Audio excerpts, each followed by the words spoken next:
Chapters 17 and 18 deal with the judgment and fall of Babylon. This is, of all the sections in Revelation, this has definitely been the most challenging for me to understand. So, Holy Spirit, speak through me. Amen. Yeah, because you understand what I can't. Thank you, Lord. All right. Verses 1 and 2. Who would like to start? I'll start it. You have the microphone, so yes, by all means. And there came one of the 7 angels which had the 7 vials, and talked with me, saying unto me, Come hither, I will show unto thee the judgment of the great whore that sitteth upon many waters, with whom the kings of the earth have committed fornication, and the inhabitants of the earth have been made drunk with the wine of her fornication. Okay. All right, so John is about to be shown Babylon. Is about to be shown Babylon, and if you were to go back into chapter 16, verse 19, that's where Babylon is first introduced. Where it says, and the great city was divided into 3 parts, and the cities of the nation fell apart, and great Babylon came in remembrance before God to give unto her the cup of the wine of the fierceness of his wrath. Okay, you notice the connection here. It talks about the cup of wine of wrath, and in verse 2 it talks about drunk with the wine of her fornication. It's like the devil has wine, and so does God. Right. Yes. Yeah. Go ties into a characteristic of the devil. He has a counterfeit for everything God has. Yes. Verse 3. Okay, before you get any further, you're going to have to understand again who that great whore is, who that woman is. So before any of this is going to make any sense to you. So when it says the great whore, it also means a woman. It also means a city. Okay, prove it. Okay, so you read up there where it says, Come hither and I'll do the judgment of the great whore, which is on the water. If you would just take a line and draw it down to 15. Look at 15. Somebody read 15. Read 15. And he saith unto me, The waters which thou sawest, where the whore sitteth, are people and multitudes and nations and tongues. Okay, so he said to me, the waters which thou seest is where the whore sitteth, people and nations and tongues. He's talking about this whore, which is a city, and I look down and say, one more verse here. Verse 18 tells you straight out. So somebody read that. And the woman which thou sawest is that great city which reigneth over the kings of the earth. So the woman which thou sawest, this great whore, this woman, verse 3 talks about the woman that says, the woman which thou sawest is that great what? City. So until we understand that, and she's considered even as Babylon, which Babylon was destroyed, and they drunk because of their fornication, their perversion, so the last time we studied, we cannot say for sure, but there's only one city that sits upon the face of the earth, just like we saw a while ago. New York, when you go in, you see Statue of Liberty, this and that. All the other nations will not set in the water, so any foreign country or whatever. So we can't say for sure, but it sure looks like New York will fit this thing. This great whore is going to be destroyed in just an hour's time. And all the versions of the sea, so we're going to see to tell you. So don't think that this whore, this woman, is actually a figure of a woman, some kind of ritual. It's not. It's a great city. How many of you know what goes on Wall Street goes on in the whole world. I know you watch the news so forth, but every night they have Wall Street on. Whatever they show on Wall Street, that takes care of the goings of the whole world. Does anybody else want to say? Yes. Whatever the number is on Wall Street today reflects what's going to go on in the rest of the world. Not just America. Yeah. This is worldwide. Yeah. So New York runs the world. Wall Street runs the world. And everybody and their brother from every nation is there, bidding and so forth like that. You know. So Yeah. yes, you see that. It's funny that out of all the cities in America that I can think of, there's even a Statue of Liberty, which is a woman right in front of the, New York. Yeah, exactly. It's just Exactly funny. what I said a while ago, first thing you see, when I was in Germany, I said a while ago, when I was in Germany, first thing you see is Statue of Liberty. When you fly from all the nations, you come into Kennedy, Atlantic Kennedy, the first thing you see is your plane is Statue of Liberty. And it's a perverted statue. So, but everybody looks at America as their great Messiah, their great, well, if you get to America, you got it made. You know. So you can't say Mexico has anything to offer in any other nation, but everybody wants to come to the great Lord. Well, you get to that great Lord. The Bible talks later on about her delicacies, and all her riches and so forth like that. You know. So whatever you want, New York can get it for you, baby. Plus, it accepts all those other countries. Exactly. Right. Why are they terrorists wanting to hit it? Huh? Why are the terrorists wanting to attack it? That's on the list of being one of the... Yeah. Well, because see, the Twin Towers was the financial capital of the world. That's what the Twin Towers was, the financial capital of the world. So the terror says if we could destroy their finances, so that's what they try to do. But then they turn around and rebuild it again. And then you know the whole story about what they said, well, we built better and better, sycamore tree and all this and that. It's coming down again. Hosea 9. Those special troops were just sent over in Syria, and they got that, killed that financial little... The ICP, Yeah. What did, we got time about what forces did they send in to do that? Delta. Special forces. Delta 6 or Delta 60 or Yeah, what? big forces, airborne. So this is what I'm saying. If you're going to go into the enemy's camp, you can't go in like a little wimp. They sent in the special forces. Okay. There's only 40 of them. And there's only 40 of them, and they got a big job done. Thank you. Okay, verse 3. So he carried me away in the spirit into the wilderness, and I saw a woman set upon a scarlet-colored beast, full of names of blasphemy, having 7 heads and 10 horns. All right. Now, this is not the first woman mentioned in Revelation. You go back to Revelation 12. It talks. You go back to Revelation 12. It talks about the woman with the crown of stars, with the moon at her feet. That represents Israel. And in Revelation 12:6, Israel is taken into the wilderness where she'll be protected. Now, very interesting here. John is taken into the spirit, into the wilderness, and that's where he finds the great whore sitting on top of the beast, quite possibly representing the pursuit of the beast of the demonic realm against Israel. Okay. Let me help out here a little bit. One woman that says that, if you look at the last part of verse 3, having 7 what? Heads, 10 what? horns.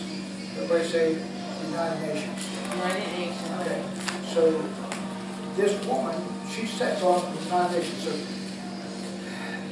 whatever the United Nations makes a decision, it passes through New York, and that's where it's going to be in our world. Yep. So here she sits. She has these 10 horns. She has these nations. Listen, right now they're asking the soldiers that goes in and so forth, including my nephew, and when you join the military now, you don't see, like in my days, used to be a star on all military vehicles with two little, like, streaks come out like that. And the president's jet had that on. You don't see none of that no more. There's nothing. Nothing. What you see every now and then, you'll see this. And that's all you see. And then you see what's written on the bumpers, so UN, United Nations. So America is not run by American soldiers. So my nephew, when he went in, he said to him, if you are given direct orders to fire upon your own people, you fire upon your own people. If you say no, you don't make it. So who's giving you orders? Not your American soldiers, not your American general, the United Nations. Right. This is why when the Antichrist comes in, all the nations are going to give him his power, and you have to listen from headquarters with him. So we're set up, we're ready. And there's one religious leader who is allowed to speak before the UN. Y'all can guess who that is. That's all I have to say. All right, thank you. All right, verse 4.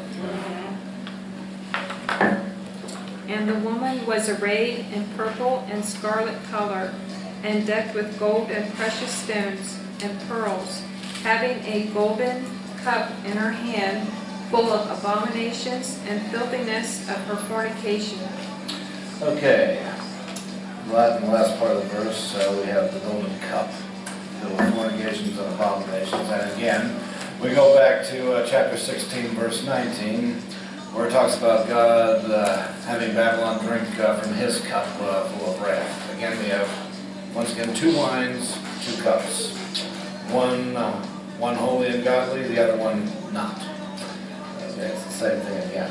And, all right, to make a point that I made last week, but a number of us weren't here, so I think we should make it again.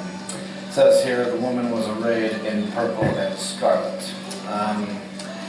If you were to read Exodus chapter 28, it goes into great detail about how the priestly garments are to be made, and you'll see purple and scarlet thread throughout the entire chapter, which goes into even making the breastplate. But there's another thread that's used along with purple and scarlet that's absent from this woman, and that's blue thread. Now, what's the significance of the color blue? Let me read to you from Numbers chapter 15, starting in verse 37. This has to do with the tassels on the garments.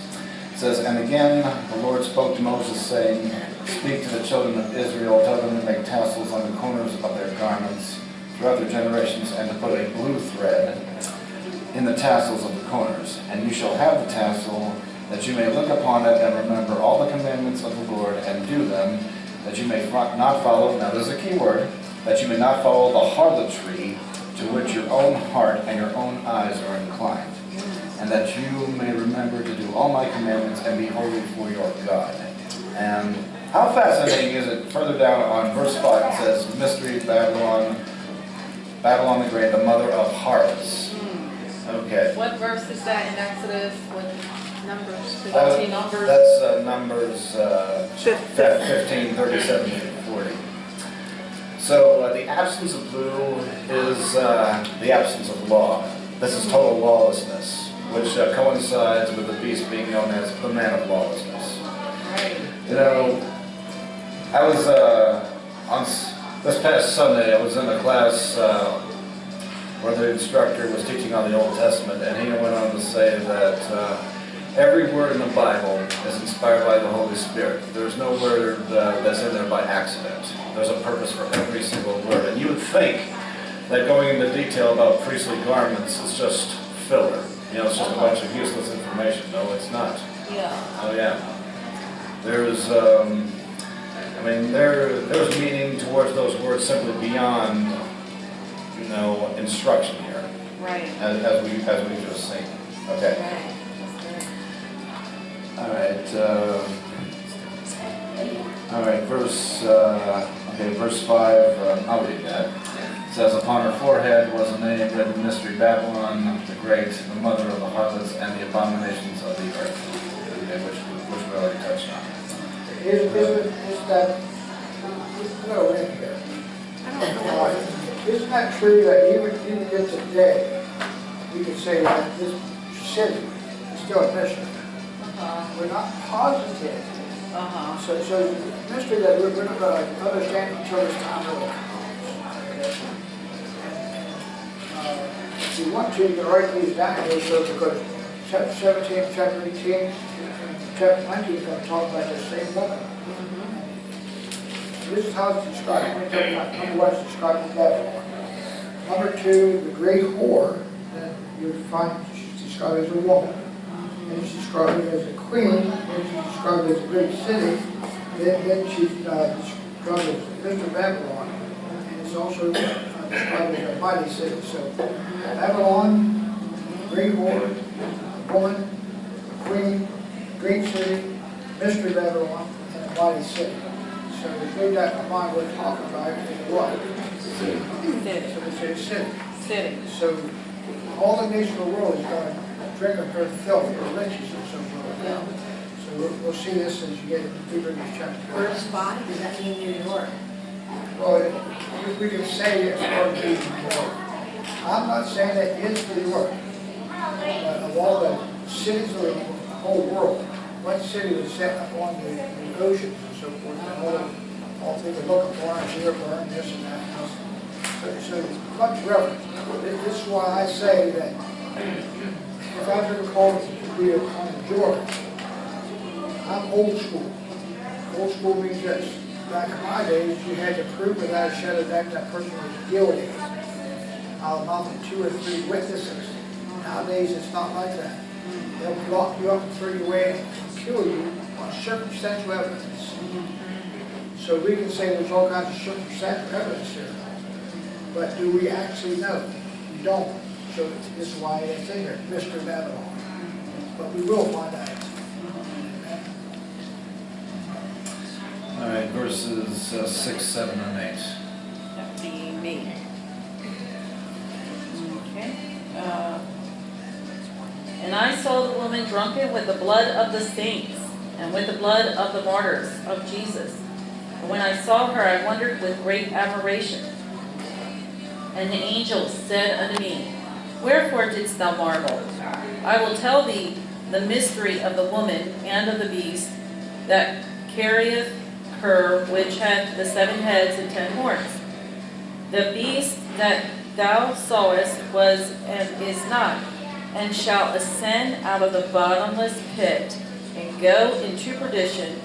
And they that dwell on the earth shall wonder, whose names were not written in the book of life from the foundation of the world, when they beheld the beast that was, and is not, and yet is. Okay. That's been a big area of debate. This beast that was, is not, and will be. What could John possibly be referring to? Well, one possibility, and this is what quite a few people have used to justify the belief that we're talking about a revived Roman Empire. The original Roman Empire was created before John's time. Is not. They say it's prophesying the eventual fall of the Roman Empire, which it did, and will be again. Therefore, this revised Roman Empire, which a lot of people are saying is happening right now, particularly with what's going on in Europe and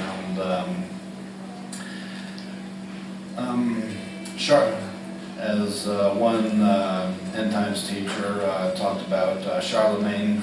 He was the emperor of the Holy Roman Empire, and in the European Union, Charlemagne is just appearing everywhere. Okay, so That's one possibility. It also ties in with the beast being on 7 hills. Rome is often referred to as the city on 7 hills. Of course, that's not the only thing the 7 hills refer to. Here in Revelation, it also refers to 7 kings. So, Where's the Antichrist come out of? comes out of the bottomless pit. Well, I mean, here on earth, we know he comes from the bottom pit. But what people will she come out of? Revive them and Gentiles. He's a Gentile, okay? So when he comes up, he's going to have all the nations with him. This is how the 7 letters, or the 7 vials are dropped, the 7 seals. So the Antichrist comes out of the revived Roman Empire, which always proves to us that he's not a Jew. The Jews will never accept him. But the only reason they're going to accept him is because he's going to bring, if he comes in the first seal, look what he comes, how does he come in the first seal? White horse. He comes as Christ. He makes his peace treaty. And right after that, the second civil war and famine and all these other things. But all the Jews care about is that he gets to build their temple. So he's going to, right off the bat, make it look like, hey. So they're going to go to the temple that he sits down in the middle of the 3.5 years in that temple that they built. And they etc. But remember, this is referring to the Antichrist with his authority from the United Nations, all the nations of the world.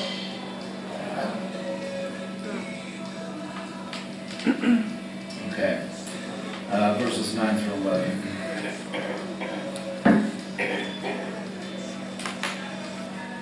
And here is the mind which hath wisdom. The 7 heads are 7 mountains, on which the woman sitteth. And there are 7 kings. 5 are fallen, and 1 is. And the other is not yet come. And when he cometh, he must continue a short space. And the beast that was, and is not, even he is the 8th, and is of the 7, and goes into perdition. Okay. Okay, verse 10. 7 kings, 5 have fallen, 1 is, and the other has not yet come. Now we got to put ourselves in John's place here. He's writing in the 1st century, and by saying 5 have fallen, any 1st century person reading that will automatically have to believe that 5 have already fallen, and 1 is currently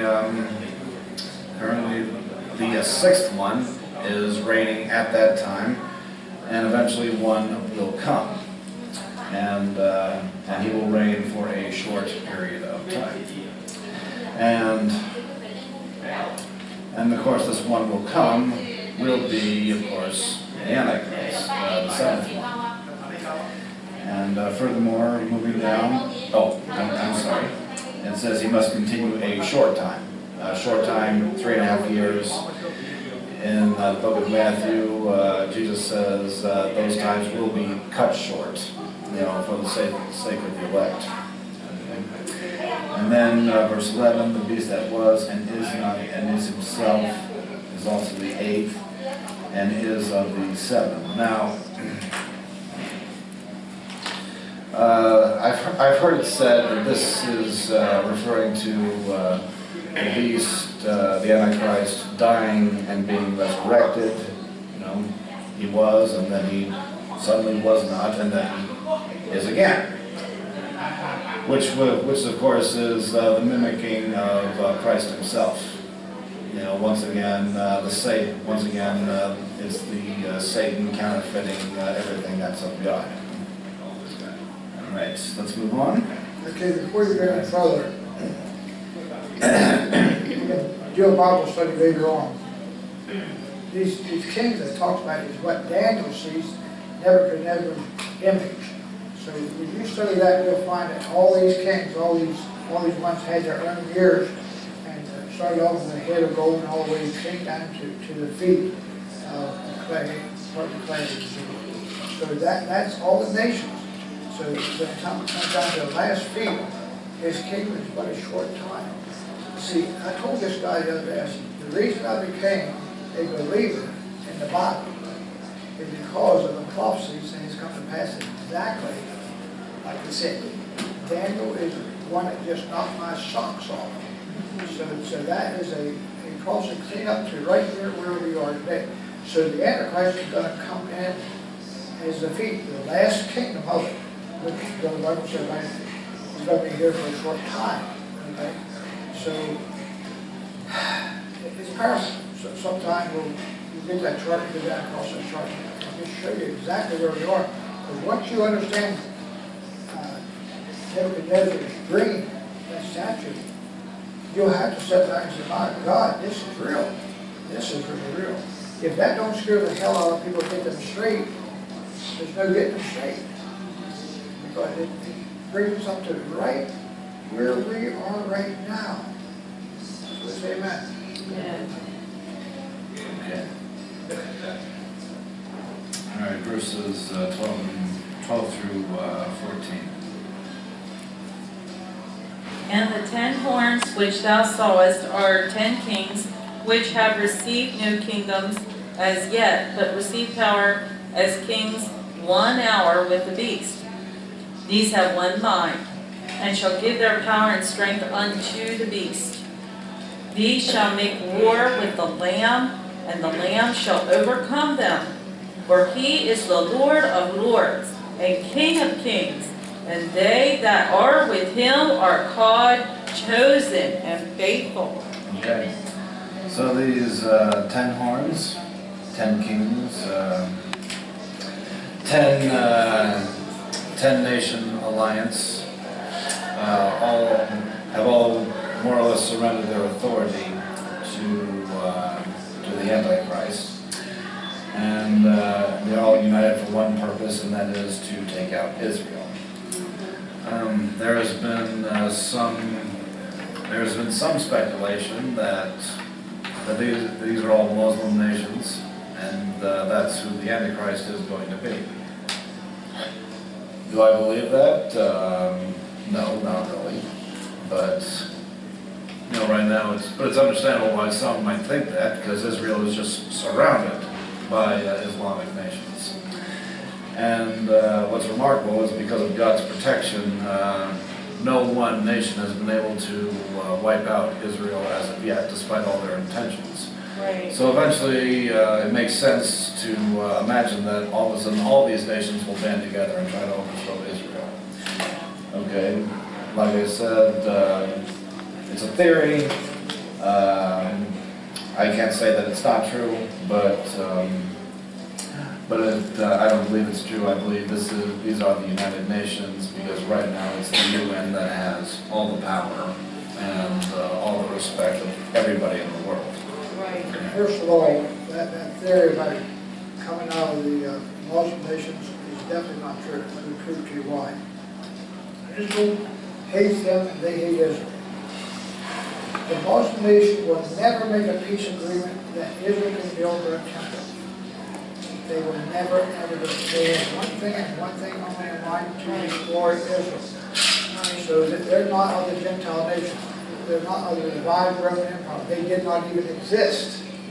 Somebody say they did not even exist. They did not even exist. Remember, they only come into existence about 400 years after Christ. But the divided Roman Empire goes clean back in Nebuchadnezzar's days. So say amen. Amen. Now, I want to read verse 12 and 13 for you this way. So listen to it as I read it, where it says the 10 horns. And the 10 nations which thou sawest are 10 nations, 10 kings, which have received no kingdom as of yet, but receive power as kings 1 hour with the beast, the devil. These have one mind, and these shall give their power and strength unto the beast. Remember what the nation's going to do? These nations, and the devil there, shall make war with who? The Lamb. And the Lamb shall overcome them, for he is the Lord of lords, and King of kings, and they that are with him are called, chosen, and faithful and true. So this takes you completely to the end time. Never grow weary and get this into you. Because the more you get it into you and so forth, the more you're set. If you watch the television, the news, or anything going on, there'll be an excitement coming inside of you because it shows us how close we are. Amen. So say amen. Amen. Yeah.